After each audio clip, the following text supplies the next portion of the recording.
بسم اللہ الرحمن الرحیم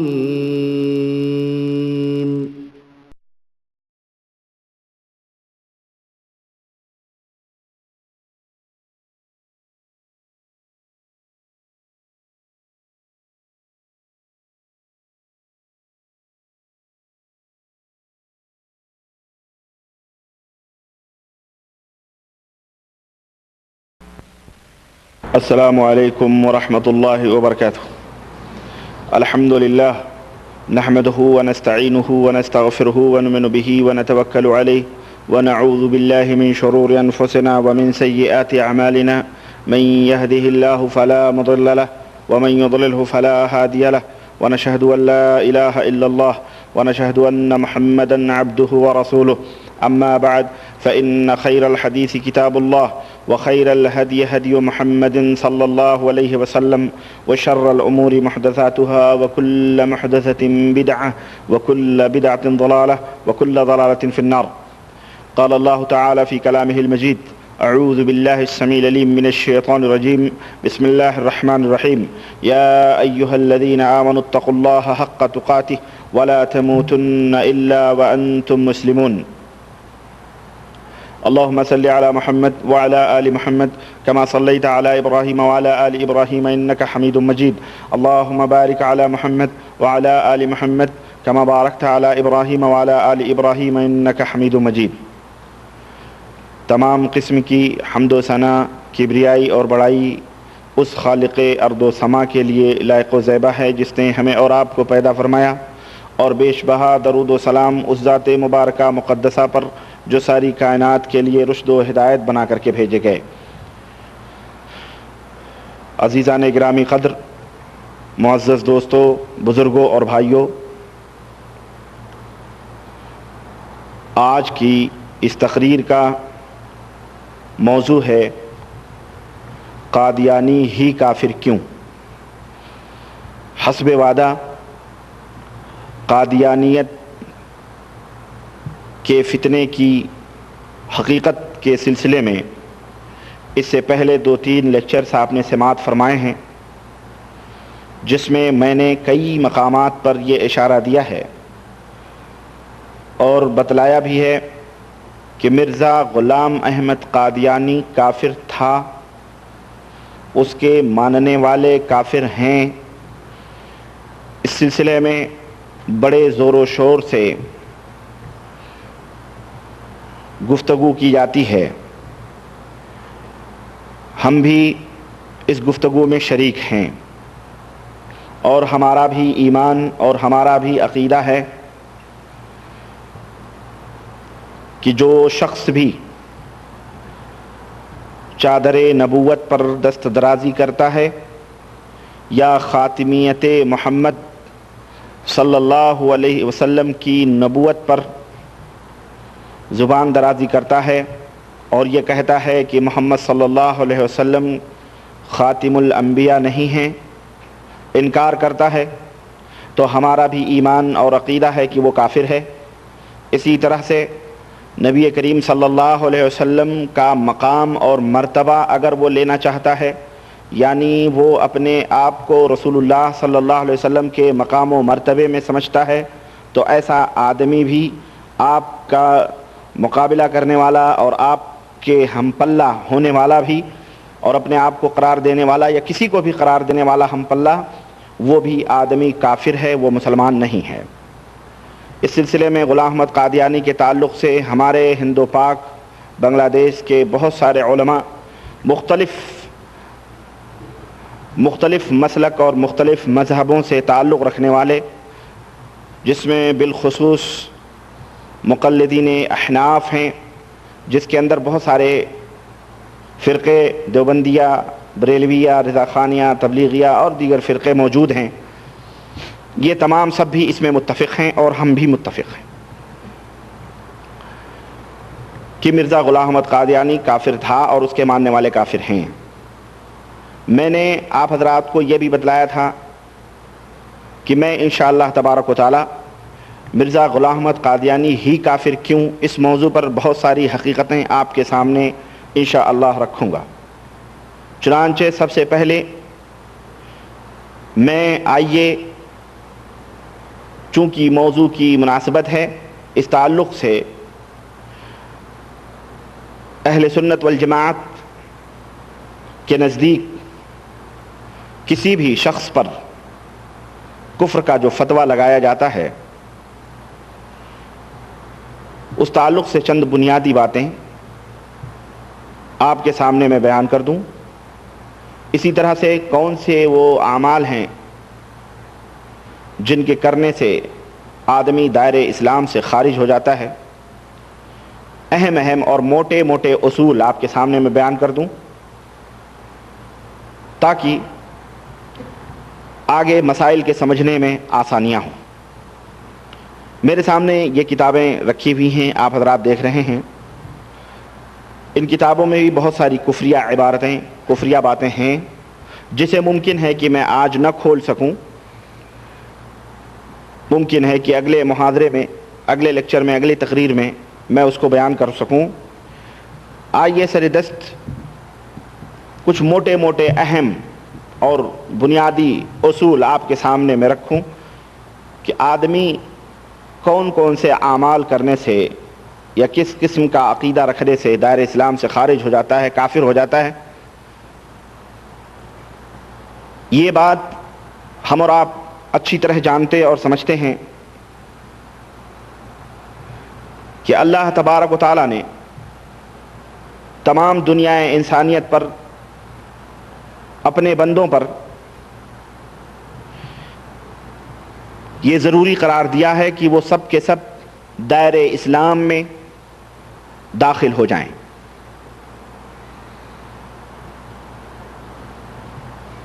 اسلام کے دامن سے کہ سارے کے سارے اسلام کے دامن سے منسلک ہو جائیں اور اسے مضبوطی سے تھام لیں اور ہر ان باتوں سے اجتناب کریں، پرہیز کریں جو اللہ اور اس کے رسول صلی اللہ علیہ وسلم نے جن سے روکا ہے اور جن سے منع فرمایا ہے، اور جو اللہ اور اس کے رسول کی باتوں کے مخالف. اسی طرح سے اسی بات کی دعوت دینے کے لیے اللہ وحدہ لا شریک نے اپنے آخری نبی حضرت محمد الرسول اللہ صلی اللہ علیہ وسلم کو اس دنیا میں مبعوث فرمایا. اور اللہ تبارک و تعالیٰ نے ہمیں یہ بتلایا کہ جو شخص نبی کریم صلی اللہ علیہ وسلم کی پیروی کرے گا، آپ کی اتباع کرے گا، وہ راہ ہدایت پہ ہوگا اور وہی ہدایت یافتہ ہوگا. اور جو نبی کریم صلی اللہ علیہ وسلم کی اطاعت سے روگردانی کرے گا، آپ کی باتوں سے منہ موڑے گا، وہ گمراہ ہو جائے گا. اور اس سلسلے میں بہت ساری آیات قرآن کریم کے اندر موجود ہیں جس میں اللہ تبارک تعالیٰ نے ارتداد کے اسباب کہ آدمی کن کن باتوں سے مرتد ہو جاتا ہے، دائرہ اسلام سے پھر جاتا ہے، اور شرک و کفر کی جتنی بھی قسمیں ہیں ان اسباب کو بھی اللہ تعالیٰ نے بیان کیا ہے. اور شرک و کفر کی جتنی بھی چیزیں ہیں اللہ تعالیٰ نے سب سے اپنے بندوں کو منع فرمایا ہے. اور علماء کرام نے جو دین حق کے علماء ہیں انہوں نے اپنی کتابوں میں بھی باب و حکم المرتد کے تعلق سے جتنے بھی مسائل ہوتے ہیں ان کو ذکر فرمایا ہے. اور اسلام کے جو منافی باتیں ہیں ان کو بھی اجاگر کیا ہے کہ یہ منافی اسلام کی باتیں ہیں اور جنہیں اختیار کرنے سے ایک آدمی، ایک مسلمان جو دائرہ اسلام میں ہے وہ مرتد ہو جاتا ہے. یہاں جو میری گفتگو ہوگی، ایک بات اور میں آپ کو بتاتا چلوں، وہ گفتگو ہماری کفر کے تعلق سے ہوگی، کافروں کے تعلق سے ہوگی. اور یہ کفار جو ہوتے ہیں یہ دو طرح کے ہوتے ہیں. ایک کفار تو وہ ہیں جو بنیادی طور پر مسلمان ہی نہیں ہیں، جیسے مجوسی ہیں، یہودی ہیں، نصرانی ہیں اور دیگر لوگ ہیں جو جن سے ہی کافر ہیں. ان سے تو خیر کوئی گفتگو نہیں ہے. میری گفتگو ان کے سلسلے میں ہے اور ان باتوں کے سلسلے میں ہے جو اللہ کے اوپر ایمان لانے کا دعویٰ کرتے ہیں، نبی کریم صلی اللہ علیہ وسلم کے اوپر ایمان لانے کا دعویٰ کرتے ہیں، لیکن اس کے باوجود بھی کچھ ایسے اعمال اور کچھ ایسی حرکتیں کرتے ہیں جن کی وجہ سے وہ دائرہ اسلام سے خارج ہو جاتے ہیں، اسلام سے وہ دور ہو جاتے ہیں، اسلام سے وہ ہٹ جاتے ہیں، ان کا رشتہ اسلام سے کٹ جاتا ہے. میری گفتگو ان کے سلسلے میں ہوگی، تو میں ان شر اور ان فتنے اور ان اسلام سے دور کر دینے والی باتوں کا ذکر آپ کے سامنے میں کروں گا تاکہ آپ ان سے محفوظ رہیں، آپ ان سے بچے رہیں۔ میں تقریباً 10 باتیں اس تعلق سے، 10 پوائنٹس آپ کی خدمت میں رکھنا چاہتا ہوں، جن سے کہ جو بڑے موٹے موٹے اصول اور ضابطے ہیں اور جن کے اندر بھی بہت ساری باتیں ہیں، لیکن میں ان کی تشریحات میں نہیں داخل ہوں گا۔ وہ 10 باتیں میں آپ کی خدمت میں رکھنا چاہتا ہوں، اور ان کے ذکر کرنے کا مقصد صرف یہ ہے کہ اے مسلمانوں، ان سے بچنے کی کوشش کرو، ان 10 باتوں کے قریب بھی نہ جاؤ، ورنہ تم دائرہ اسلام سے باہر ہو جاؤ گے اور تمہارا رشتہ اسلام سے کٹ جائے گا۔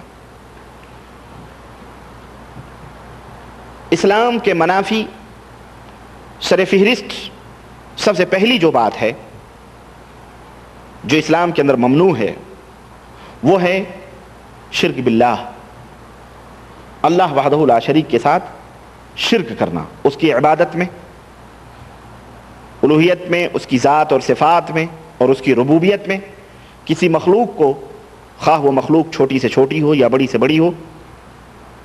اللہ وحدہ لا شریک کی ان چیزوں میں، عبادتوں میں، ربوبیت میں، اسماء و صفات میں کسی کو شریک کرنا، یہ شرک کہلاتا ہے۔ چنانچہ اللہ وحدہ لا شریک نے فرمایا ان اللہ لا یغفر ان یشرک بہ ویغفر ما دون ذلک لمن یشاء، اللہ شرک کو کبھی معاف نہیں کرے گا اور شرک کے علاوہ جو گناہ ہیں جس کے لیے چاہے وہ معاف فرما دے، اس کی منشا ہے، اس کی مشیت ہے اور اس کی اپنی چاہت ہے۔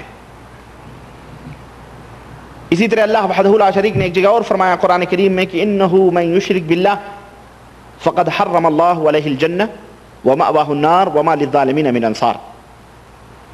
کہ یقیناً جو بندہ بھی شرک کرے گا اللہ وحدہ لا شریک نے جنت کو اس کے اوپر حرام کر دیا ہے اور اس کا ٹھکانہ جہنم ہے اور ان ظالموں کا کوئی مددگار نہیں ہے۔ اور ان شرک کے ضمن میں جو چیزیں آتی ہیں وہ ہے مردوں کو پکارنا، مردوں سے فریاد کرنا، ان سے مدد طلب کرنا، ان کی دعائیاں دینا، ان کی نظر ماننا، ان کے نام نظر و نیاز کرنا، ان کی منتیں ماننا، اور اسی طرح سے ان کے نام کے ذبیحے ذبح کرنا، بکرے، مرغے اور دیگر چیزیں، جانوروں کو ذبح کرنا، چھوڑنا ان کے ناموں پر، یہ تمام سب چیزیں شرک باللہ ہیں۔ ایسا کرنے والا بھلے وہ کلمہ پڑھتا ہو، سب کچھ کرتا ہو، وہ دائرہ اسلام سے خارج ہے، وہ مسلمان اپنے آپ کو تو کہتا ہے لیکن وہ دائرہ اسلام سے خارج ہے۔ نمبر 1 یہ بات ہو گئی۔ نمبر 2 جو اسلام کے منافی چیز ہے جو انسان کو دائرہ اسلام سے خارج کر دیتی ہے وہ یہ ہے کہ جو شخص اپنے درمیان اور اپنے رب کے درمیان کسی بھی ہستی کو،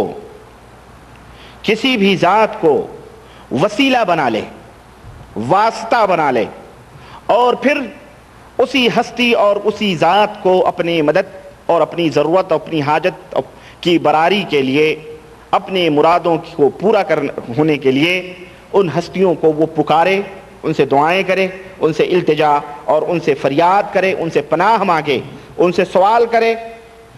اور ان سے سفارش طلب کرے، انہی کے اوپر توکل کرے، انہی کے اوپر بھروسہ کرے، یہ تمام اہل سنت والجماعت جو اہل حق ہیں، علماء کتاب و سنت کے حاملین ہیں، ان کا اجماع ہے اور اتفاق ہے کہ ایسا شخص کافر ہے، اس کے کفر میں کوئی شک نہیں۔ بات سمجھ میں آ رہی ہے؟ نمبر 2۔ نمبر 3 جو شخص اسلام کے منافی چیزوں میں سے، جو انسان کو دائرہ اسلام سے خارج کرنے والی چیزیں، ان میں سے تیسرے نمبر کی چیز ہے جو شخص مشرکوں کو کافر نہ سمجھے یا ان کے کفر میں شک کرے یا ان کے مذہب کو صحیح مانے، مشرکوں کو کافر نہ سمجھے، ان کے مذہب کو صحیح تصور کرے اور ان کے کفر میں وہ شک کرے تو ایسا شخص بھی دائرے اسلام سے خارج ہو جاتا ہے، وہ بھی مسلمان نہیں ہے۔ نمبر 4، جو شخص یہ عقیدہ رکھے کہ نبی کریم صلی اللہ علیہ وسلم کے علاوہ کسی اور کی سنت و سیرت، کسی اور کی عادت، کسی اور کے طور اور طریقے، کسی اور کے کیریکٹرز اور کسی اور کے چال اور چلن زیادہ افضل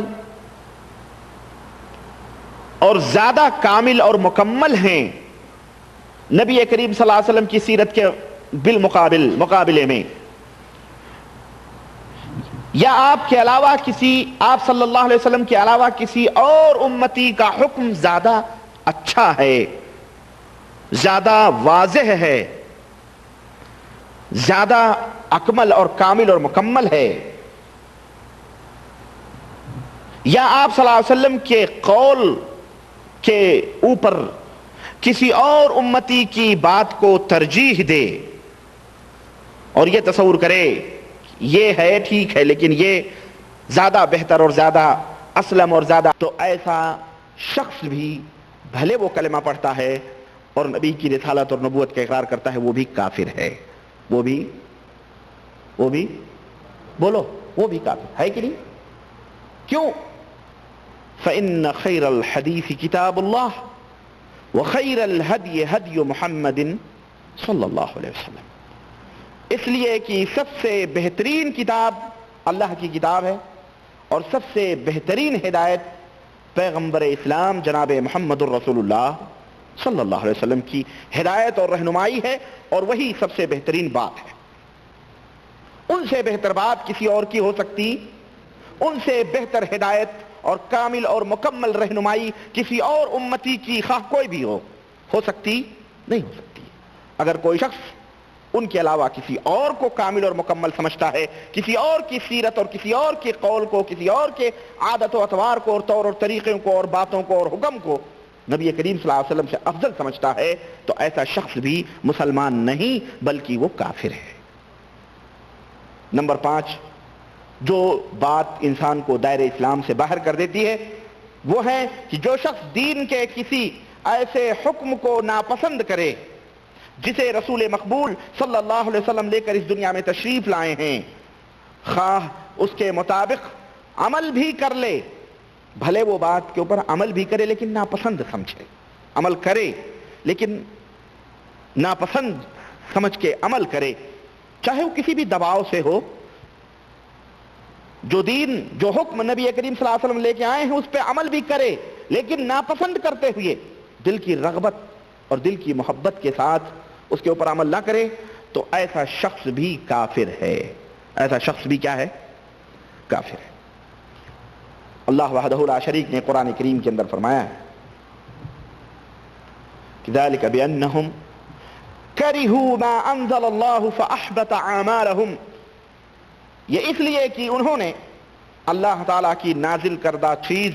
یعنی دین اسلام کو ناپسند کیا تو اللہ وحدہ لا شریک نے ان کے اعمال ضائع اور برباد کر دیے۔ نمبر 6، جو شخص رسول اللہ صلی اللہ علیہ وسلم کے لائے ہوئے دین اسلام کے کسی حکم کا یا ان کے حکم کے اوپر عمل کر کے جو اجر و ثواب انسان کو حاصل ہوتا ہے، اس اجر و ثواب کا یا چھوڑ دینے پر جو عذاب ہوتا ہے اس عذاب کا تمسخر اڑائے، مذاق اڑائے، تو ایسا بندہ بھی کیا ہوتا ہے؟ کافر ہو جاتا ہے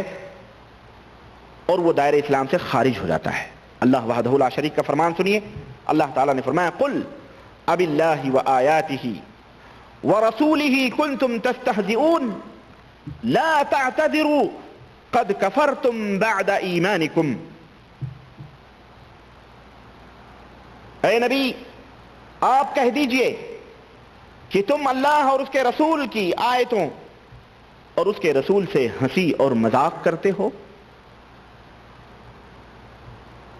ہنسی اور مذاق کرتے ہو، بہانے مت بناؤ، لا تعتذروا، بہانے مت بناؤ، یقیناً تم ایمان لانے کے بعد کافر ہو چکے ہو۔ ایمان تو لائے تھے، لیکن احادیث کا تمسخر اڑانا، مذاق اڑانا نبی کے احکام کا، یہ جانتے ہوئے بھی کہ یہ نبی کا حکم ہے، پھر بھی تمسخر اڑانا بہت بہت بہت اہم بات ہے یہ۔ اور یہ تو اس میں تو اچھے اچھے لوگ ہیں، اچھے اچھے لوگ ہیں۔ کسی نے رفع دین کر دیا، کیا کان جھاڑتے ہو، مکھیاں ہکاتے ہو، اڑاتے ہیں کہ نہیں اڑاتے؟ اڑاتے ہیں کہ نہیں اڑاتے؟ عجیب عجیب۔ یاد رکھیں، نبی پاک صلی اللہ علیہ وسلم کی صحیح حدیث آ جانے کے بعد اس کا تمسخر اڑانا، اس کا مذاق اڑانا، قل اب اللہ وآیاتہ ورسولہ کنتم تستہزئون، یہ آیتیں انہیں سناؤ، انہیں بتلاؤ۔ کچھ تو بیچارے نادانی میں مذاق اڑاتے ہیں، نئے علم ہے، ملاؤں نے جیسے بتلا دیا اسی کے اوپر عمل کرتے، اور کچھ جانتے ہیں پر تعصب کی چادر آنکھوں پہ اس طرح پڑی ہوئی ہے کہ ختم اللہ علی قلوبہم وعلی ابصارہم، ختم اللہ علی قلوبہم وعلی سمعہم وعلی ابصارہم غشاوہ، پردے پڑے ہوئے ہیں کانوں پر، آنکھوں پر، دلوں پر۔ اڑاتے ہیں مذاق، اڑائیں اڑائیں۔ اللہ وحدہ لا شریک نے فرمایا قد کفرتم بعد ایمانکم، ایمان لانے کے باوجود بھی تم کیا ہو چکے ہو؟ کافر ہو چکے ہو۔ نمبر 7، محبت یا نفرت پیدا کرنے کے لیے جادو کا استعمال بھی اسی قبیل سے ہے۔ جو شخص جادو کرے یا جادو کروائے یا جادو سے راضی اور خوش ہو، سن لو، جادو کرے یا کروائے یا جادو سے راضی اور خوش ہو، محبت کے لیے یا نفرت کے لیے یا کسی بھی کام کے لیے، ایسا بندہ بھی دائرے اسلام سے خارج ہو جاتا ہے، وہ بھی کافر ہے، وہ بھی مسلمان نہیں ہے۔ چلو فلانے بابا کے پاس، اور یہ بابے میں نے بتلایا ہے 2 ٹائپ کے ہوتے ہیں، کافروں میں کافروں کے بھیس میں، مسلمانوں میں مسلمانوں کے بھیس میں۔ کافروں میں سادھو سنت کے بھیس میں جادو اور ٹونے اور ٹوٹکے چلتے، اور مسلمانوں میں تسبیح اور امامے اور بڑے بڑے جبے اور بڑی بڑی لمبی لمبی داڑھیوں کے آڑ میں یہ تمام سب کام ہوتا ہے۔ اور لوگوں نے اس کو کیا سمجھا ہوا ہے؟ ولایت سمجھا ہوا ہے، کرامت سمجھی ہوئی ہے۔ یہ تو بابا کی کرامتیں ہیں، یہ بابا کی کرامتیں نہیں، یہ بابا کی خباثتیں ہیں۔ ہاں، یہ بابا کی خباثتیں ہیں۔ ڈرو اور سوچو اپنے اپنے دلوں سے کہ وہ عہدے، وہ باتیں جو صحابہ نبی کے مقدس دوستوں کو نصیب نہ ہو سکیں، یہ جمن سبراتی للو پنچو اڑا رہے ہیں، وہ مزے انہیں نصیب ہو رہی ہیں جو ایک وقت کی نماز نہیں پڑھتے، یا نماز پڑھتے ہیں تو صبح شام درگاہوں کی خاک چاٹتے ہیں، ان کی چوکھٹوں کے اوپر جا کر کے سر جھکاتے ہیں، انہیں نصیب ہیں یہ جو مراقبے اور نہ جانے کیا، اور کہتے ہیں یہ الہام ہے، یہ کشف ہے، یہ منامات ہیں، یہ اس بشارتیں ہیں، یہ خواب ہے، یہ فلانے ہیں، یہ فلانے ہیں۔ نبی نے فرمایا تھا ایک زمانہ آئے گا شراب پی جائے گی لیکن اس کا نام کچھ اور رکھ دیا جائے گا۔ تو یہ صرف شراب ہی کے بارے میں نہیں ہے، یہ ہر معاملات کے وہی شرک ہے جو پچھلی قوموں کے اندر موجود اور اسی شرک کے اندر لوگ ملوث تھے۔ آج وہی شرک، اسی شرک نے نئے زمانے کے حساب سے نئے لبادے اوڑھے ہوئے ہیں۔ سادھو سنتوں کی بھیس میں کافر کو وہ برباد کر رہے ہیں، اور مولوی اور برے علماء کے لباس میں، اور بابا اور پیر اور سجادہ نشینی یا فقیری کے لباس میں، یہ بھیس میں، یہ مسلمانوں کے اندر ان کے ایمان کو کھوکھلے کر رہے ہیں۔ جادوگر ہیں وہ، لیکن آپ کے صفوں میں کھڑ کے نماز بھی پڑھتے ہیں، روزے بھی رکھتے ہیں، بظاہر سب کچھ کرتے ہیں، اور آپ جب جاتے ہیں تو قرآن کی آیتیں بھی پڑھتے ہیں بظاہر، لیکن حقیقت جو وہ کرتے ہیں وہ کوئی نہیں جانتا، وہ صرف وہی جانتے ہیں اور شیطان جانتا ہے۔ شیطان کے ساتھ جو ان کے ربط اور تعلقات ہوتے ہیں وہ سب کرتے ہیں، اور لوگ سمجھتے ہیں کہ جناب یہ بہت بڑے پہنچیلے بابا ہیں، ولایت کے بابا، مزاروں پہ بیٹھے سب کچھ کشف اور فیضیاب ہو رہے ہیں، بابا کے ذریعے سے ان کا پورا کنٹیکٹ ہے، بابا روحانی فیض فرما رہے ہیں، قبر محترم سے روحانی فیض حاصل ہو رہا ہے۔ اور یہ سب کو نہیں حاصل ہوتا ہے، یہ اہل دل کو حاصل ہوتا ہے، اہل نظر کو ہوتا ہے۔ ہاں، یہ فیض سب کو نہیں حاصل ہوتا ہے۔ اور یہ بھی کہا جاتا ہے کہ یہ باتیں عوام الناس میں نہیں بتلانی چاہیے، خاص ہی لوگوں میں۔ نبی نے بھی کوئی ایسی بات رکھی ہے کہ خاص لوگوں کو بتلایا ہو، عام لوگوں کو نہ بتلایا ہو؟ یہ کون سا مذہب، یہ کون سا دھرم ہے جو صرف خاص لوگوں میں پھیلایا جائے، عام لوگوں کے اندر پھیلایا؟ استغفر اللہ۔ اس طرح سے دین کا تمسخر اور مذاق اڑایا جاتا ہے۔ تو یاد رکھو، جادو اور سحر اور یہ تمام سب چیزیں بھی انسان کو دائرہ اسلام سے خارج کر دیتی ہیں۔ اس کی دلیل قرآن کریم کے اندر موجود ہے، وَمَا يُعَلِّمَانِ مِنْ أَحَدٍ حَتَّى يَقُولَا إِنَّمَا نَحْنُ فِتْنَةٌ فَلَا تَكْفُرْ۔ اللہ تعالیٰ نے فرمایا کہ اور وہ دونوں کسی کو کچھ نہیں سکھاتے تھے جب تک یہ نہ کہہ دیتے کہ ہم تو ذریعہ آزمائش ہیں، تو اے لوگو تم کفر نہ کرو، کفر میں نہ پڑو۔ ہاروت اور ماروت کا قصہ ہے، یہ سورہ بقرہ کے اندر اللہ تعالیٰ نے ذکر کیا ہے کہ ان دونوں کو آزمائش کے لیے اللہ تبارک تعالیٰ نے بھیجا تھا، تو وہ کہتے تھے کہ ہم آزمائش کا ذریعہ ہیں، ہمارے فتنے میں تم لوگ نہ پڑو، کفر نہ کرو۔ تو گویا سحر کا سیکھنا، سحر کا کرنا، جادو کرنا، اس کا سیکھنا یا اس کے اوپر راضی اور خوش ہونا، یہ انسان کو دائرہ اسلام سے خارج کر دیتا ہے اور انسان کافر ہو جاتا ہے۔ نمبر 8 جو چیز انسان کو دائرہ اسلام سے خارج کرتی ہے وہ ہے مشرکوں کو غالب کرنا اور مسلمانوں کے مقابلے میں ان کی مدد کرنا۔ سب بہت ساری چیزیں آ جائیں گی، اور میں نے آپ کو شروع میں ذکر کیا، اس میں غیر بھی ہیں، پرائے بھی ہیں، اپنے بھی ہیں، نام لیوا اسلام کے لوگ بھی ہیں اور دوسرے لوگ بھی ہیں، ہے نا؟ سب آئے ہیں اس میں، سب آ جائیں گے اس میں۔ مشرکوں کو غالب کرنا اور مسلمانوں کے مقابلے میں ان کی مدد کرنا، یہ بھی کفر ہے۔ یہ بھی کیا ہے؟ کفر ہے۔ اور اس کی دلیل اللہ وحدہ لا شریک نے قرآن کریم میں فرمایا، وَمَن يَتَوَلَّهُم مِّنكُمْ فَإِنَّهُ مِنْهُمْ إِنَّ اللَّهَ لَا يَهْدِي الْقَوْمَ الظَّالِمِينَ، کہ جو شخص تم میں سے ان کو دوست بنائے گا وہ بھی انہی میں سے ہوگا، بے شک اللہ تبارک و تعالی ظالموں کو ہدایت نہیں دیتا ہے۔ تو کوئی اپنا مسلمان ہے یا اسلام پسند آدمی لوگ ہیں اور ان کی دشمنی میں جا کے کسی بھی اعتبار سے ان مشرکوں کو تعاون کرنا، بہت ساری باتیں آئیں گی، مسلمانوں کی باتیں جا کے ان میں بتلانا، ان کی کمیٹی یا ان کی میٹنگ یا ان کے رازوں کو جا کے وہاں پھیلانا، ہے نا، تاکہ وہ غالب آ جائیں۔ مسلمان دیہات پہ ہیں، کچھ بھی ہو رہا ہے، جا کے کافروں کو خبر کرنا یا ان کو اسلحے دینا یا کسی بھی طرح سے ان کا تعاون کرنا تاکہ مشرک غالب آ جائیں مسلمانوں کے مقابلے میں، اور مسلمان بھی مسلمان ہو۔ آپ یہ نہ سوچیں کہ اگر کوئی بابری مسجد کو ڈھانے والا جا کے کسی مزار کو بم بلاسٹ کرنا چاہے تو آپ جا کے بتلا دیں کہ اڈوانی جی فلانے مسلمانوں کے اندر یہ میٹنگ چل رہی ہے تمہارے خلاف۔ آپ یہ سوچیں کہ چلو بھائی مسلمانوں کی ہم مدد کر رہے ہیں، آپ مسلمانوں کی مدد نہیں، بلکہ وہ تو مشرک ہی مشرک کو، کافر ہی کافر کو کاٹ رہا ہے، کاٹنے جا رہا ہے۔ سمجھ آ رہی کہ نہیں آ رہی؟ یہ اسلام نہیں ہے، مزار پرستی، قبر پرستی یہ اسلام نہیں ہے۔ ایسے چیزوں کو مٹانے کے اندر مدد کرنا یہ ہم آپ کا سب کا، پورے امت مسلمہ کا، جو اہل حق ہیں، کتاب و سنت کے حاملین ہیں، ان کا فرض ہے۔ نمبر 9 جو شخص یہ عقیدہ رکھے کہ بعض لوگوں کے لیے یہ جائز ہے کہ وہ نبی کی لائی ہوئی شریعت کے حکم سے وہ الگ ہوں۔ بعض لوگ ایسے ہیں جن کے اوپر نبی کی شریعت کا حکم، اس کے حکم سے وہ الگ تھلگ ہیں، نبی کی شریعت کے حکم سے مستثنی ہیں۔ یہ عقیدہ رکھنا، دیکھیں بڑی باریک بات یہاں بھی ہے،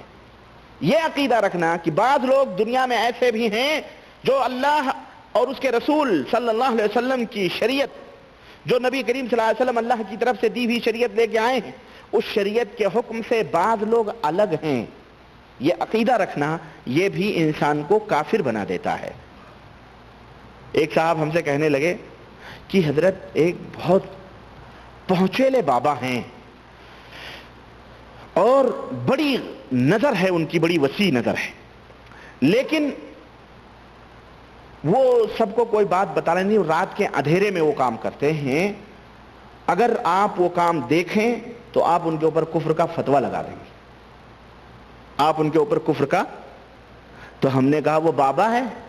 جو رات کی تاریکیوں میں ایسے گھٹیا ہی کرتا ہے کہ اگر ہم دیکھیں تو شریعت اس کے اوپر کفر کا فتویٰ لگا دے، اور دن کے اجالے میں زہد و تقدس کی چادر اوڑھ کے لوگوں کو گمراہ کرتا پھرے، وہ بابا ہے؟ ارے ہمارے نبی کو دیکھو، دن کے اجالے میں بھی وہی تو رات کے اندھیرے میں بھی وہی۔ اللہ اکبر، دن کے اجالے میں بھی نماز پڑھ رہے ہیں اور پڑھا رہے ہیں، تو رات کے اندھیرے میں بھی کھڑے ہو کر کے گھر میں امت نہیں دیکھ رہی ہے لیکن پھر بھی رب کی بارگاہ میں سجدہ ریز ہیں۔ ہمارے نبی کا اندر باہر ظاہر باطن سب کچھ ایک ہی تھا، ہمارے نبی نے تو وہ تعلیم دی ہے۔ یہ کون سا بابا ہے جو رات میں وہ کام کرتا ہے کہ اگر وہ ہم اسے دیکھ لیں تو ہم اس کے اوپر کفر کا فتویٰ لگا دیں؟ تو ایسا عقیدہ رکھنا کہ کچھ لوگ ایسے ہیں جو مجذوب ہو گئے، ہمارے ہاں کیا کہتے ہیں ایسے لوگوں کو؟ مجذوب ہو گئے، نبی کی شریعت سے بالا تر لوگ ہیں یہ، ہم ظاہر میں ان کو یہ دیکھتے ہیں، باطن میں وہ کچھ اور ہیں۔ استغفر اللہ، ظاہر و باطن کے جھگڑے، طریقت و شریعت کی لڑائیاں ہے نا، گودے اور قشر یعنی چھلکوں کے فلسفے چلنے لگے۔ اگر کوئی بندہ یہ عقیدہ رکھتا ہے کہ کچھ لوگ امت محمدیہ میں ایسے بھی ہیں جو شریعت نبی صلی اللہ علیہ وسلم سے مستثنی اور الگ ہیں، تو ایسا عقیدہ رکھنے والا بھی کیا ہے؟ کیا ہے؟ کافر ہے۔ اللہ وحدہ لا شریک نے قرآن کریم میں اس کی وضاحت فرماتے ہوئے بیان فرمایا وَمَن يَبْتَغِ غَيْرَ الْإِسْلَامِ دِينًا فَلَن يُقْبَلَ مِنْهُ وَهُوَ فِي الْآخِرَةِ مِنَ الْخَاسِرِينَ، کہ جو شخص اسلام کے سوا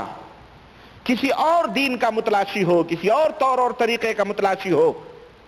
اللہ تعالیٰ اسے ہرگز اس عمل کو قبول نہیں فرمائے گا، اور وہ ایسا شخص آخرت میں گھاٹا اور نقصان اٹھانے والوں میں سے ہوگا۔ نمبر 10 اور آخری بات، اللہ تعالیٰ کے دین سے روگردانی کرنا، اللہ کے دین کو نہ سیکھنا، اللہ کے دین سے منہ پھیرنا، اللہ کے دین کو نہ سیکھنا، اللہ کے لائے ہوئے دین پہ اس کے مطابق عمل نہ کرنا، یہ بھی کفر ہے۔ یہ بھی کیا ہے؟ توحید نہ سیکھے، نماز نہ سیکھے، روزہ نہ سیکھے، حج نہ سیکھے، زکوٰۃ نہ سیکھے، جو شریعت کے احکام ہیں اس کی جانکاری نہ حاصل کرے، نہ اس کے مطابق عمل کرے، تو اس کا اسلام کیا فائدہ؟ ایسا بھی عمل کیا ہے؟ کفر ہے۔ اللہ وحدہ لا شریک نے قرآن کریم کے اندر ارشاد فرمایا وَمَنْ أَظْلَمُ مِمَّنْ ذُكِّرَ بِآيَاتِ رَبِّهِ ثُمَّ أَعْرَضَ عَنْهَا إِنَّا مِنَ الْمُجْرِمِينَ مُنْتَقِمُونَ۔ اللہ تعالیٰ نے فرمایا کہ اور اس شخص سے بڑھ کر ظالم کون ہے جس کو اس کے پروردگار کی آیتوں سے نصیحت کی جائے تو وہ ان سے منہ پھیر لے، اللہ کی آیتیں اسے پڑھ پڑھ کے بتلائی جائیں تو بجائے اس کے سننے کے وہ منہ پھیر کر کے چلا جائے اور اس کے اوپر عمل نہ کرے۔ اللہ تعالیٰ نے فرمایا کہ ہم گنہگاروں سے ضرور بدلہ لینے والے ہیں۔ تو ایسا شخص بھی کفر کر رہا ہے جو اللہ کے دین کو سیکھ نہیں رہا ہے۔ میرے عزیز، یہ جتنی بھی باتیں 10 پوائنٹس جو آپ کے سامنے رکھی گئی ہیں، اس کے علاوہ بھی کفر کرنے کے لیے بہت ساری چیزیں ہیں، لیکن یہ موٹے موٹے اصول اور ضابطے ہیں، ان میں ان تمام باتوں کو آپ داخل کر سکتے ہیں۔ سمجھ رہے ہیں؟ ان تمام باتوں کو اس کے اندر داخل کر سکتے ہیں، اور ان میں کوئی فرق نہیں ہے۔ کوئی آدمی سنجیدگی سے ان باتوں کے اوپر عمل کرے تو کافر ہو جائے گا، یا ازراہ مذاق ہی عمل کرے جب بھی وہ کافر ہو جائے گا۔ اسی طرح سے کسی خوف یا ڈر کی وجہ سے بھی کرے تو وہ بھی کافر ہو جائے گا، الا مگر یہ کہ جو مجبور کر دیا گیا ہو، اب کہیں گے بھی خوف یا ڈر، خوف یا ڈر میں بتاؤں، خوف اور یا ڈر کی مثال، خوف یا ڈر کی مثال یوں ہے، کسی نے کہہ دیا دیکھنا پھلانے مندر میں پھلانے بت کی بہت بڑی پہنچ ہے اور اگر ان کی گستاخی کرو گے تو یہ ہو جائے گا، فلانے بابا جو قبر میں سوئے ہوئے ہیں اگر تم وہاں جا کے جوتا پہن کے چلے گئے یا کچھ ایسا ہو گیا یا وہاں پہ کچھ ان کی شان میں توہین کر دی یا اگر کچھ ایسی باتیں کیے جو بابا کی شان کے خلاف ہیں تو بھی یاد رکھو تم برباد کر دیے جاؤ گے۔ اب اس خوف اور اس ڈر سے جناب عالی وہاں سجدے ہو رہے ہیں، اس خوف اور ڈر سے وہاں نظر و نیاز ہو رہے ہیں، مرغے چڑھائے جا رہے ہیں، ہے نہیں؟ تو سنجیدگی سے کرے، خوف یا ڈر کی وجہ سے کرے یا ادراہ مذاق بھی کرے تو ایسا شخص بھی ادراہ مذاق آپ جا کے بتوں کے سجدے کریں، نعوذ باللہ، ادراہ مذاق جا کے آپ سجدے کریں، وہاں طواف کریں، ادراہ مذاق جا کے یہ کریں، یاد رکھو ایسا آدمی بھی کافر ہو جاتا ہے۔ اور اللہ کے رسول صلی اللہ علیہ وسلم کی وہ حدیث یاد کرو جس میں اللہ کے نبی نے فرمایا، کیا فرمایا کہ دو آدمی سفر کر رہے تھے، ان میں سے ایک آدمی مکھی کی وجہ سے جنت میں چلا گیا اور ایک آدمی اسی مکھی کی وجہ سے جہنم میں چلا گیا۔ صحابہ کرام نے کہا وہ کیسے؟ آپ صلی اللہ علیہ وسلم نے فرمایا کہ دو آدمی سفر کر رہے تھے، ایک بستی سے ان کا گزر ہوا، وہاں پر وہ بستی والے کچھ ان کا کوئی پوتر استھان تھا، پاک کوئی مقدس جگہ تھی، وہاں کچھ لوگ وہ لوگ چڑھاوے چڑھاتے تھے، نظر و نیاز کرواتے تھے۔ جب وہاں سے ان کا گزر ہوا تو بستی والوں نے انہیں روکا اور کہا کہ یہ ہمارے بزرگ ہیں، اس جگہ پر کچھ نہ کچھ نظر و نیاز چڑھا کے جاؤ تب تو ہم یہاں سے گزرنے دیں گے۔ ہمارے ملکوں میں بھی ایسے استھان بنے ہوئے ہیں، غیر مسلموں نے کچھ اپنے تئیں استھان بنائے ہیں، تو مسلمانوں نے بھی نام نہاد مسلمان جو ہیں انہوں نے بھی استھان بنائے ہوئے ہیں۔ ڈرائیور بڑی تیزی کے ساتھ گاڑی لے کے جا رہا ہے، اچانک اس نے جو ہے گاڑی روکی، سائیڈ میں کی اور فوراً دوڑتا بیچارہ گیا اور اس نے 4 آنے 8 آنے 1 روپے 2 روپے مزار کے اوپر چڑھائے اور پھر آگے بڑھا۔ کسی نے پوچھا بھائی یہ کیا کر رہے ہو؟ کہنے لگے ایکسیڈنٹ ہو جائے گا اگر ہم بابا کے مزار پہ نہ چڑھائیں 1 2 روپے، آگے جا کے کچھ نہ کچھ ہو جائے گا۔ ایسے بنے ہیں استھان کی نہیں بنے؟ عجیب و غریب موڑوں پہ بنے ہوئے ہیں لوگ سب، کوئی ریلوے شاہ بابا ہیں، کوئی لائن شاہ بابا ہیں، ہاں وہاں جب تک نہ چڑھے جب تک ٹرین ہی گزر نہیں جاتی پتہ نہیں کیا ہو جاتا ہے۔ ایسی چیزیں بھی ہیں ہمارے ملکوں میں سب چل رہی ہیں۔ تو یہ خوف یا ڈر ہے، اگر کوئی آدمی اس خوف یا ڈر سے بھی یہ حرکت کرتا ہے تو وہ بھی کیا ہو جاتا ہے؟ کافر ہے، کیوں؟ وہ بدعقیدہ ہے۔ تو اللہ کے رسول صلی اللہ علیہ وسلم نے فرمایا، انہوں نے کہا یہاں چڑھاؤ، دونوں نے کہا میرے پاس تو کچھ بھی نہیں ہے جو میں چڑھاؤں۔ کہنے لگے جب تک چڑھاؤ گے نہیں جب تک ہم یہاں سے نہیں جانے دیں گے، اور اگر نہیں چڑھاؤ گے تو مار ڈالیں گے۔ ایک نے کہا یار چلو، کہا کیا چڑھاؤ؟ ہمارے پاس تو کچھ بھی نہیں، ہم غریب الوطن ہیں، مسافر ہیں، پردیسی ہیں، ہمارے پاس تو کچھ بھی نہیں جو ہم اس پہ چڑھائیں۔ کہنے لگے مکھی مار کے چڑھا دو۔ اس نے کہا یار چلو مکھی تو مار کے چڑھانی ہے۔ اس نے کیا کیا؟ مکھی ماری، چڑھا دیا۔ اللہ کے حبیب جناب محمد الرسول اللہ صلی اللہ علیہ وسلم فرماتے ہیں فخلوا سبیلہ، تو لوگوں نے اس کے راستے کو چھوڑ دیا، فدخل النار، اور وہ جہنم میں داخل ہوا۔ استغفر اللہ، کہاں گیا وہ؟ جہنم میں داخل ہوا۔ اب دوسرے کی باری آئی، کہنے لگے دیکھو ہم نے اس کی راہ چھوڑ دی ہے، تم چڑھا دو اس کے اوپر۔ اس نے کہا میں نہیں چڑھاتا۔ کہنے لگے مکھی مار کے چڑھا دو۔ کہنے لگے میں مکھی بھی مار کے نہیں چڑھاتا، ہم نظر صرف اللہ وحدہ لا شریک کی مانتے ہیں، ہم اللہ کے سوا غیروں کی نظر کو شرک تصور کرتے ہیں، ہم نہیں چڑھاتے، مکھی بھی مار کے نہیں چڑھاتے۔ تو لو فقتلوہ، تو لوگوں نے اس کو قتل کر دیا، فدخل الجنہ، تو وہ جنت میں داخل ہو گیا۔ سمجھ رہے ہیں؟ یہ ہے خوف اور ڈر کی مثال جو حدیث پاک سے بخاری کی روایت سے اللہ کے رسول صلی اللہ علیہ وسلم کی یہ بات آپ تک ہم نے پہنچائی۔ تو کسی خوف سے، ڈر سے، سنجیدگی سے، ادراہ مذاق بھی اگر آدمی ایسی حرکت کر بیٹھتا ہے تو وہ بھی دائرہ اسلام سے خارج ہو جاتا ہے۔ البتہ ایک آدمی ضرور مستثنیٰ اور الگ ہے کہ مجبور کر دیا گیا وہ، تلوار گلے پہ رکھ دی گئی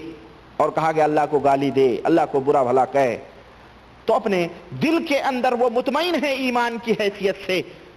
سمجھ رہے ہیں؟ لیکن اس نے وہ حرکت کر دی تو اللہ تعالیٰ اسے معاف فرمائے گا، ایسے آدمی کے لیے جائز ہے۔ اور یہ تمام سب چیزیں جو ہم نے بتلائی ہیں، یہ تمام سب جرائم ہیں اسلام کے نام پر جو کیے جا رہے ہیں اور بڑے خطرناک ہیں جو اس وقت ہو رہے ہیں، اس میں مسلمانوں کو چاہیے کہ ان تمام سب چیزوں سے ڈرے اور ان کا ارتکاب نہ کرے۔ تو یہ کفر کے تعلق سے چند باتیں تھیں، یہ ایک بنیاد ہے۔ یہ باتیں ہم آپ کو اس لیے بتلا رہے ہیں تاکہ آپ اس کے اندر داخل نہ ہوں، اور یہ چیزیں مرزا غلام احمد قادیانی کے تعلق سے سمجھنے کے لیے، اور اس کے بعد جو لوگ ہمارے ملکوں میں کر رہے ہیں وہ باتیں سمجھنے کے لیے بڑی آسانی ہوگی۔ کچھ لوگ یہ کہتے ہیں کہ آپ کی زیادہ تقریریں جو ہے انہی موضوعات پر ہوتی ہیں، کافر، کفر، امت کے اندر یہ تمام سب چیزیں، امت کے اندر اتحاد کی ضرورت ہے، ان باتوں کو صوفیوں کے تعلق سے، فلانے کے تعلق سے، فلانے کے تعلق سے یہ برائیاں وہ برائیاں بیان کرنے کی ضرورت نہیں ہے، اتفاق و اتحاد کی ضرورت ہے۔ میرے عزیز، میرے دوست، اللہ نے ہمیں یہ حکم دیا ہے کہ ہم بھلی باتوں کا حکم دیں اور بری باتوں سے لوگوں کو، کنتم خیر امت اخرجت للناس تأمرون بالمعروف وتنہون عن المنکر۔ ہماری ذمہ داریاں دو ہیں، ایک ہی نہیں ہیں کہ صرف کلمہ نماز کی ڈوری لے کے گھومتے پھریں۔ ہماری ذمہ داریاں دونوں ہیں، ہم کلمہ توحید کی تشریح بھی کریں گے اور اس کی تفسیر بھی بیان کریں گے اور توحید بھی بیان کریں گے، سنت بھی بیان کریں گے اور بدعت بھی بیان کریں گے، کفر بھی بیان کریں گے اور اسلام بھی، شر بھی بیان کریں گے، خیر بھی بیان کریں گے، تاکہ نبی کریم صلی اللہ علیہ وسلم کی یہ امت اپنے دونوں آنکھوں سے خیر کو بھی پہچان لے اور بری باتوں کو بھی۔ تم یہ عمل کرتے ہی کیوں ہو؟ ہم خیر کی دعوت دیں، برائیوں سے لوگوں کو روکیں، تو ہم امت کے اندر توحید اور اتحاد کو اور اتفاق کو ہم یہ کہتے ہیں کہ پارا پارا کر رہے ہیں، امت مسلمہ کو الگ تھلگ کر رہے ہیں، جوڑتے نہیں ہیں بلکہ ان کے اندر انتشار پیدا کر رہے ہیں۔ ہم قرآن و سنت کی بات کریں تو ہم انتشار پیدا کرتے ہیں، اور یہ بدعت، شرک، خرافات، ضلالت، گمراہی، کفر کی بات کرتے ہیں تو اس سے ان امت کے اندر کہتے ہیں ہم اتحاد پیدا کر رہے ہیں۔ ایسی اتحاد پہ لعنت ہو جو امت کو جہنم کی طرف، جو اتحاد لے جائے ایسے اتحاد پر لعنت ہو اور 1000 دفعہ لعنت ہو۔ کنتم خیر امت اخرجت للناس، تم ایک بہترین امت ہو، تمہیں اسی لیے نکالا گیا ہے کہ تم بھلائیوں کا حکم دو اور برائیوں سے لوگوں کو روکو۔ تو ہم اسی لیے اسلام کے مبادئ بھی آپ کو بتلا رہے ہیں اور ان برائیوں کو بھی ہم بتلا رہے ہیں جن برائیوں میں داخل ہو کر کے آپ دائرہ اسلام سے خارج ہو جائیں گے۔ ایک شفیق باپ، مہربان باپ اپنے بیٹے کو صرف تیز رفتار گاڑی چلانے ہی کا ہنر نہیں بتلاتا ہے، بلکہ اسے مختلف ڈرائیونگ کے اندر مختلف جو خطرات ہوتے ہیں انہیں بھی اپنے بیٹے کو سمجھاتا ہے، بتلاتا ہے کہ اسپیڈ بریکر اس کو کہتے ہیں، فلانی لائن آئے تو وہاں یہ کرنا، فلانا لال کلر آئے تو یہ کرنا، ہرا کلر آئے تو یہ کرنا۔ بتاتا ہے کہ نہیں بتاتا ہے؟ کہ صرف یہی بتاتا بیٹے تو گاڑی چلاتا رہے، خلاص پار ہو جائے گا۔ پار ہو سکتا ہے ایسا آدمی؟ وہ کہے ہمارے باپ نے تو یہی کہا تھا بس چلاتے رہو، لال پیلے ہرے کی کوئی تمیز ہی نہیں بتلائی تھی۔ تو دیکھیں کیا کرے گا وہ، پھر قدم قدم پہ کتنے ایکسیڈنٹ ہوں گے اور کتنا فساد پھیلے گا کہ نہیں پھیلے گا۔ اس لیے ہم گرین لائن بھی بتلاتے ہیں اور ریڈ لائن بھی بتلاتے چل رہے ہیں تاکہ دونوں کا فرق آپ دیکھتے چلو۔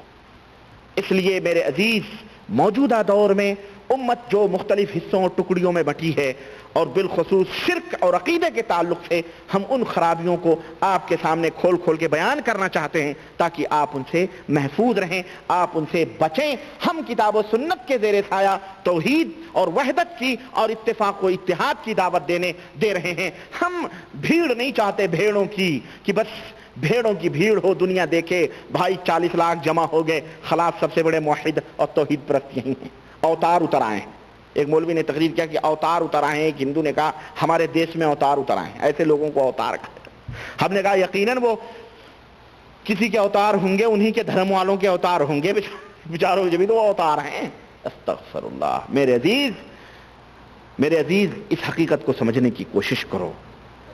عقید توحید کیا ہے، اور اس کے بعد امت کے اندر کس کس طرح سے تفرقے کی بیجیں بوئی گئی ہیں ان کو بھی سمجھنے کی کوشش کرو۔ اب میں آپ کو ان چند گزارشات کے بعد کہ یہ چیزیں انسان کو دائرہ اسلام سے خارج کر دیتی ہیں، میں انشاءاللہ تبارک و تعالی آپ کو یہ بتلاؤں گا کہ غلام احمد قادیانی کو جو کافر کہا گیا اس کی بیسکلی باتیں تو یہ آ گئیں کہ اس نے نبوت کا دعویٰ کیا، اور کس طرح کی نبوت کا دعویٰ کیا؟ ذلی بروزی غیر تشریعی نبی کا ہونے کا دعویٰ کیا۔ یہ ذلی بروزی غیر تشریعی اور پھر اس کے اقوال اور اس کی کتابوں سے، اور پھر وہ میں آپ کے سامنے بتاؤں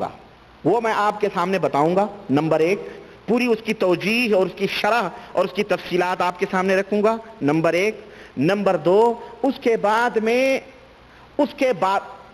اس کو یہ راستے، یہ آئیڈیا دیے کس نے؟ یہ آئیڈیا جو اس نے نکالا، یہ آئیڈیا اس نے کہاں سے نکالا، کس نے دیا؟ وہ تیسرے مرحلے پر موجودہ دور میں جو لوگ ہیں ان کی جو کتابوں کے اندر، یہ کتابیں جو ہمارے سامنے رکھی ہوئی ہیں، ان کتابوں کے اندر جو اس تعلق سے میٹیریل موجود ہیں جس کو اس نے جمع کر کے اور ایک بلڈنگ تیار کر کے اس نے اپنے آپ کو نبوت کا دعویٰ کر دیا، وہ یہ تمام سب خاکے میں ترتیب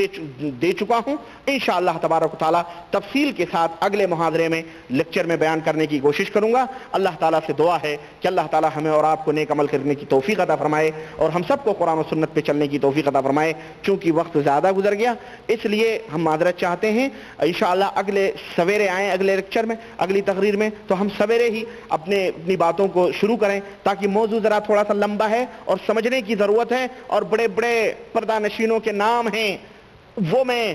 کھول کے آپ کے سامنے بیان کروں گا۔ آپ کے ہاتھوں کے طوطے اڑ جائیں گے ہوش و حواس کے، آپ حیران زدہ رہ جائیں گے کہ ربانی صاحب کہاں گھما رہے ہیں ہم کو، یہ کہاں، یہ چیزیں تو ہمارے وہم و خیال میں بھی نہیں تھیں۔ انشاءاللہ تبارک تعالیٰ میں اگلی جمعرات کو اس کے اوپر لیکچر دینے کی کوشش کروں گا۔ اللہ ہمیں نیک عمل کرنے کی توفیق عطا فرمائے۔ وصلی اللہ علی نبینا محمد وعلی آلہ وصحبہ اجمعین۔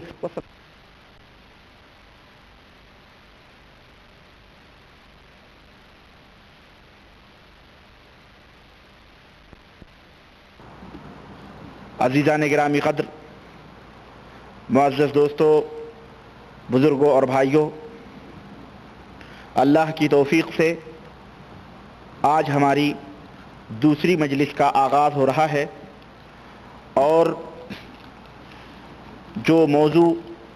اور جس موضوع پر اور جس عنوان پر ہم کچھ گفتگو کر رہے ہیں وہ موضوع یہ ہے کہ قادیانی ہی کافر کیوں؟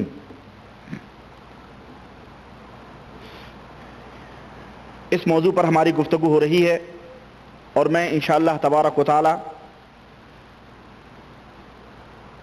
اس موضوع کے تعلق سے چند مزید باتیں آپ کی خدمت میں رکھنا چاہتا ہوں۔ باتیں بڑی لمبی ہوتی جا رہی ہیں، اور یقین مانیں کہ بڑا ہی باریک موضوع ہے، یہ سہل اور آسان بھی ہے، لیکن اللہ شاہد ہے کہ اس موضوع کی تیاری میں میری جو یہ چھٹیاں ملتی ہیں ہمیں، یہ میری چھٹی اس ہفتے مکمل گئی ہے، یوں سمجھیے۔ بڑی عرق ریزیوں کے بعد ایک ایک چیزیں چن کر کے جمع کرنا،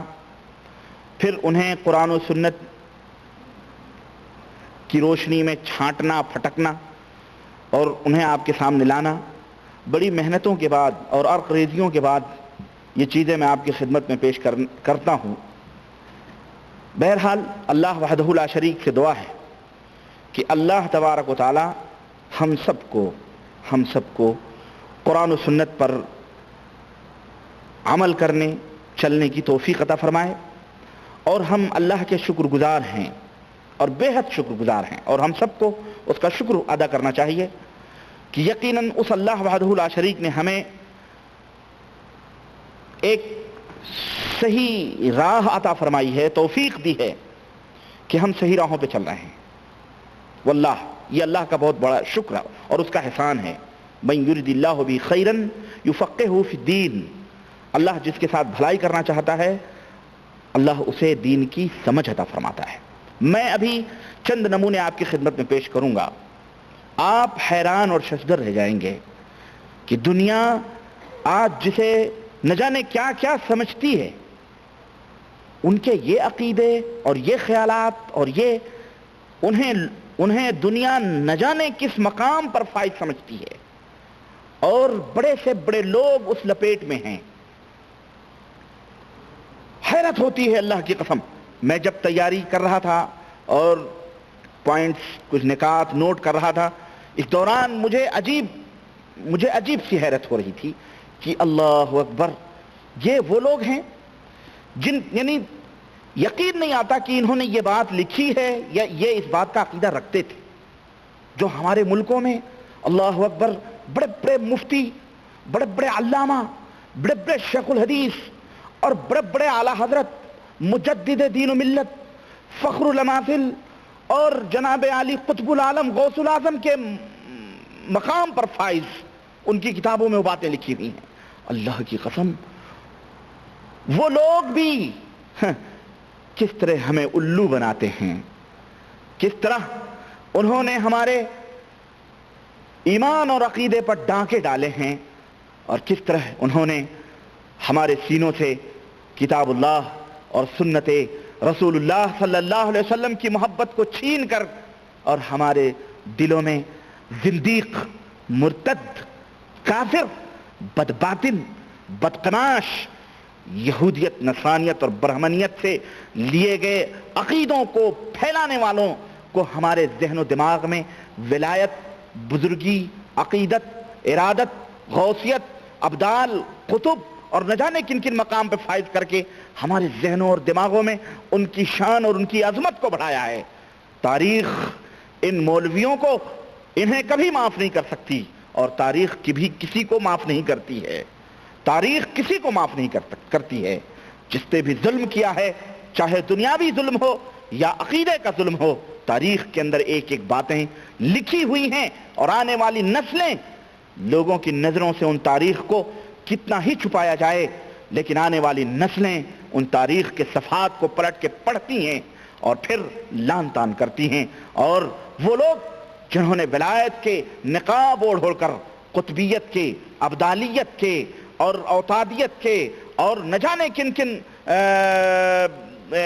ناموں سے اپنے آپ کو انہوں نے منسوب کیا ہوا ہے، تاریخ انہیں کبھی معاف نہیں کرے گی۔ میرے عزیز، میں وہ تمام سب باتیں بیان کروں گا۔ ہم صرف یہ سوچتے ہیں چند ملانے مل گئے اور انہوں نے فتویٰ دے دیا قادیانی کافر ہے۔ حضرت، قادیانی تو کافر ہے، ٹھیک ہے، وہ گند ہے جو پھٹ گئی، اور جن گندوں کو تم نے چھپا چھپا کے رکھا ہے، اپنی کتابوں کی زینت بنائی ہے،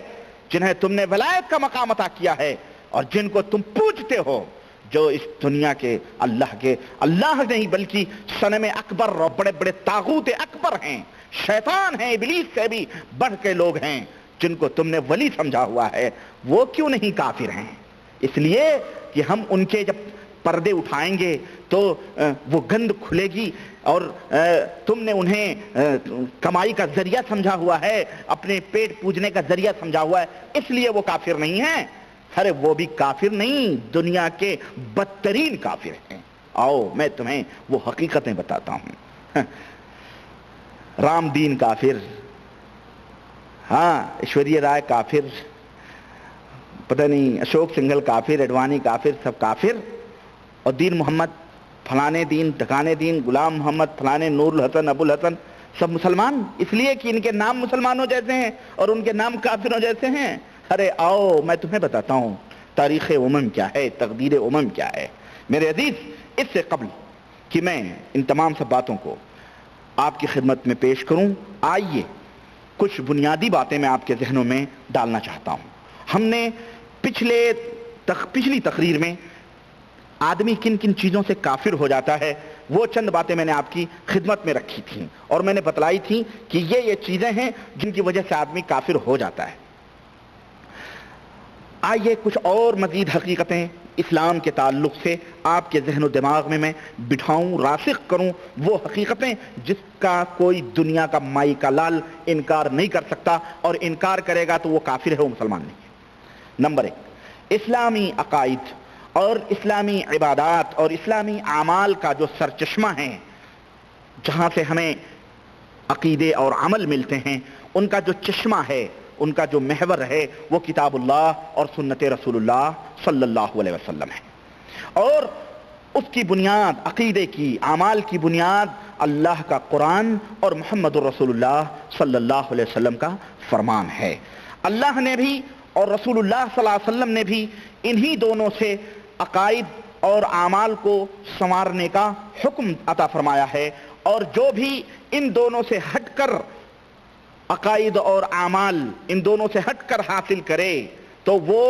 باطل ہے، جھوٹا ہے، اور وہ اسلام سے باہر ہے حقیقت کی نہیں ہے یہ حقیقت۔ چنانچہ رب کا فرمان سنو، اللہ وحدہ لا شریک نے فرمایا اطیعوا اللہ واطیعوا الرسول ولا تبطلوا اعمالکم، اللہ کی اطاعت اور اتباع کرو، رسول کی اطاعت اور اتباع کرو، ولا تبطلوا اعمالکم، اور اپنے اعمال کو باطل نہ کرو، یعنی ان دونوں کی فرمودات سے ہٹ کر اگر تم کوئی اور عمل کرو گے تو پھر وہ کیا ہیں؟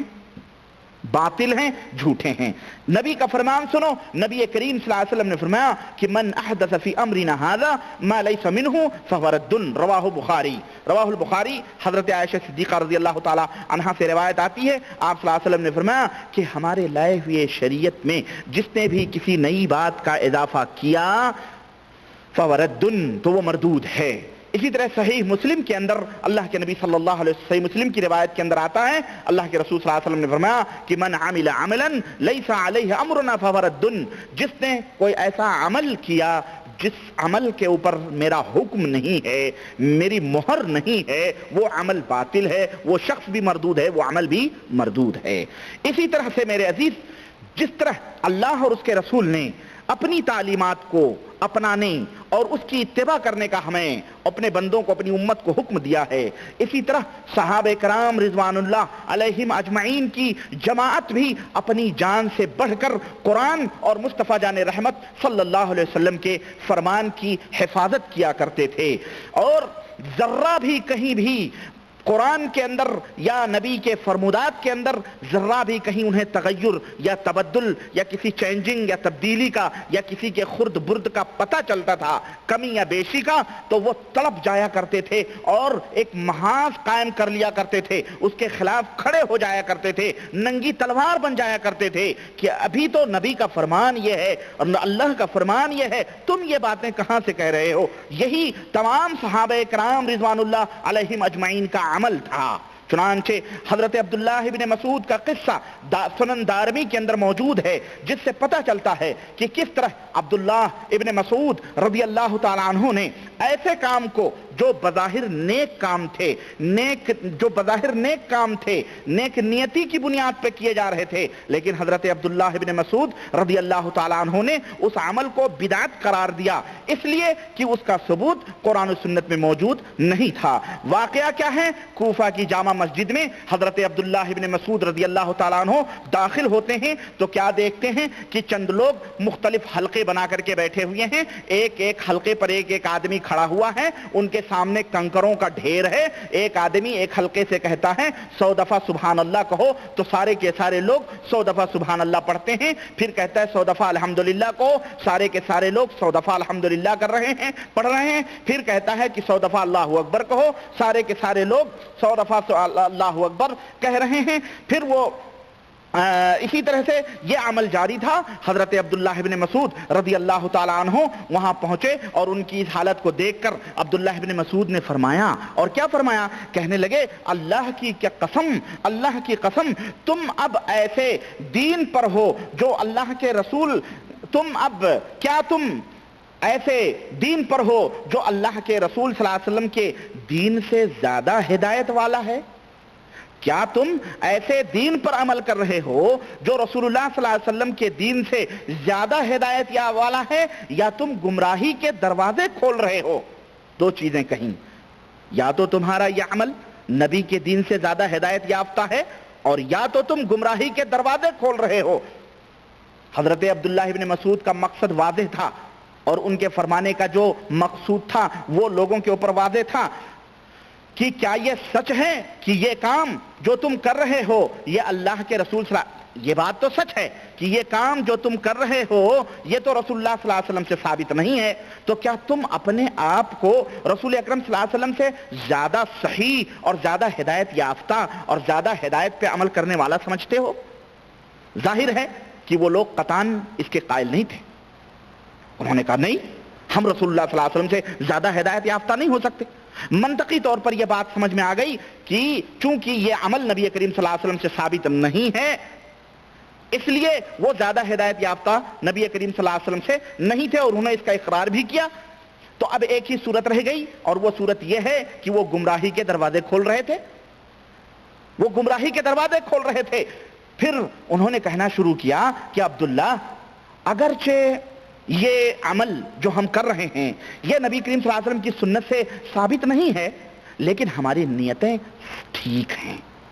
ہمارے ارادے نیک ہیں، ہم اس سے اللہ کا قرب حاصل کرنا چاہتے ہیں، ہم اس عمل سے اللہ کے قریب ہونا چاہتے ہیں۔ اس پر حضرت عبداللہ ابن مسعود رضی اللہ تعالیٰ عنہ نے فرمایا کہ میں مانتا ہوں کہ تمہاری نیت ٹھیک ہے، تمہارے ارادے درست ہیں، تمہارے ارادوں میں کوئی خرابی نہیں ہے، اور تم اس بدعت کے عمل کے ساتھ اللہ کی رضامندی تلاش کر رہے ہو، لیکن کتنے ہی انسان ہیں جن کی نیت نیک ہوتی ہے اور جب ان کا عمل سنت کے خلاف ہوتا ہے تو نیتیں کچھ فائدہ نہیں پہنچاتی ہیں، کیا صرف نیت کسی کام کی صحت کے لیے کافی ہو سکتی ہے؟ انہوں نے کہا نہیں۔ تو کہنے خلاص، تو تمہاری نیتیں لاکھ نیک ہوں، صحیح ہوں، عمل نبی کریم صلی اللہ علیہ وسلم کے سنت کے مطابق نہ ہو تو پھر وہ عمل کسی لائق ہو سکتا نہیں ہو سکتا ہے۔ یہ بات حضرت عبداللہ ابن مسعود رضی اللہ تعالیٰ عنہ نے ان کے ذہنوں میں بٹھائی، بلکہ جب تک کوئی عمل شریعت محمدیہ کی تعلیمات کی روشنی میں ادا نہیں کیا جاتا وہ عمل قابل قبول نہیں ہو سکتا ہے۔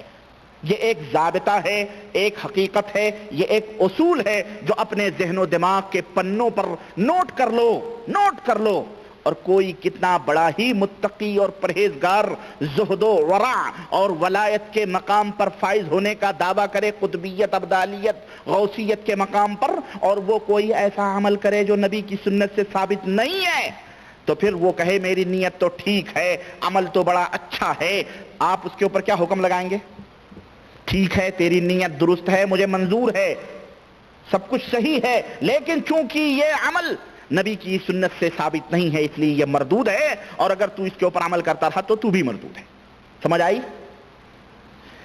حضرت عبداللہ ابن مسعود کی طرح کتنے صحابہ، سارے صحابہ جتنے بھی تھے، وہ مل کر انہوں نے اسلام کی حفاظت کی، اور انہوں نے بھرپور جد و جہد اور یہ کوشش کی اور اس کا مظاہرہ کیا کہ وہ دین اسلام کے صاف اور صافی، دودھ سے زیادہ سفید نبی کے لائے ہوئے دین کو اسی طرح برقرار رکھیں۔ کوئی بھی امتی یا کوئی بھی شخص اپنی تہذیب، اپنی فکر، اپنی رائے یا اپنی کسی فکر یا کسی تصور سے اس چشمے صافی کو، دودھ سے زیادہ سفید دین کو مقدر اور گدلا نہ کر سکے۔ یہ تمام صحابہ کرام کی یہ کوشش رہی۔ صحابہ کرام یہ یقین رکھتے تھے اور یہ ایمان رکھتے تھے کہ کتاب و سنت کے اندر، قرآن اور سنت کے اندر مکمل اور کامل رہنمائی موجود ہے، ہمارے لیے وہی کافی ہے، وہی ہمارے لیے کیا ہے؟ کافی ہے۔ یہی وجہ تھی کہ حضرت علی رضی اللہ تعالیٰ عنہ نے ایسے واعظوں کو اور ایسے ممبر کے خطیبوں کو مسجدوں سے نکال دیا تھا اپنے زمانے میں، جو لوگ ممبروں پہ کھڑے ہو کر قصے، کہانیاں اور افسانے بیان کر کے لوگوں کے دل جیتا کرتے تھے اور تعداد تحسین حاصل کیا کرتے تھے، اور لوگوں کے اندر بڑے فیمس تھے، کیونکہ لوگوں کی طبیعت بھی ہوتی ہے، قصے اور کہانی زیادہ پسند کرتے ہیں، قصے اور کہانیاں زیادہ پسند کرتے ہیں، وہ باتیں بھی ان کے ذہنوں میں بیٹھتی ہیں، اور وہ یہ سوچتے ہیں کہ کوئی مولانا ایسی بات کہیں جس کو ہم نے کبھی سنی نہ ہو۔ یہ چیزیں حضرت علی رضی اللہ تعالیٰ عنہ کے زمانے میں پیدا ہو گئیں۔ حضرت علی نے ایسے خطبہ کو اور ایسے مقررین کو منبر سے خطبہ دینا ممنوع قرار دیا اور کہا کہ تمہارے ذہنوں میں یہ بات نہیں ہونی چاہیے کہ یہ قصے اور کہانیاں اللہ اور اس کے رسول کے فرمودات سے زیادہ دل نشیں ہو سکتی ہیں۔ اگر یہ تصور ہے تو تم خطبہ نہیں دے سکتے اور تم منبر کے مستحق نہیں ہو۔ اگر خطبہ دینا ہے تو کتاب اللہ اور سنت رسول اللہ صلی اللہ علیہ وسلم کی تعلیمات کو منبروں سے عام کرو، ان کی باتوں کو لوگوں کے ذہنوں اور دماغوں کے اندر بٹھاؤ۔ اسی طرح سے حضرت عبداللہ ابن عمر رضی اللہ تعالیٰ عنہ سے بھی منقول ہے کہ انہوں نے ایک آدمی کو دیکھا کہ اس کو چھینک آئی، جب اس نے چھینک ماری تو اس نے کہا الحمدللہ والصلاۃ والسلام علی رسول اللہ، الحمدللہ والصلاۃ والسلام علی رسول اللہ۔ عبداللہ ابن عمر نے کہا تم نے یہ بات کیسے کہی؟ یہ ہمیں تو اللہ کے رسول صلی اللہ علیہ وسلم نے سکھلایا ہے الحمدللہ، جب کسی کو چھینک آئے تو الحمدللہ کہو۔ اللہ کے نبی نے تو ہمیں یہ نہیں بتلایا کہ اس کے بعد کہو الصلاۃ والسلام علی رسول اللہ، یہ تو ہمیں اللہ کے نبی نے نہیں سکھلایا۔ اس نے کہا بات تو بڑی اچھی ہے، کہنے لگے بات تو اچھی ہے لیکن نبی نے جتنا فرمایا ہے اس سے نہ کم کرو نہ اس سے زیادہ کرو۔ تو میرے عزیز اس نے الصلاۃ والسلام علی رسول اللہ کوئی غلط بات نہیں ہے، نبی کے اوپر درود ہی بھیجا تھا، لیکن چونکہ وہ موقع اور محل نبی نے درود پڑھنے کا نہیں سکھلایا، نہیں بتلایا، اس لیے اس موقع محل پر وہ زیادتی کرنا بھی بدعت اور گمراہی میں شمار ہوگا۔ آج سوچ لو، آج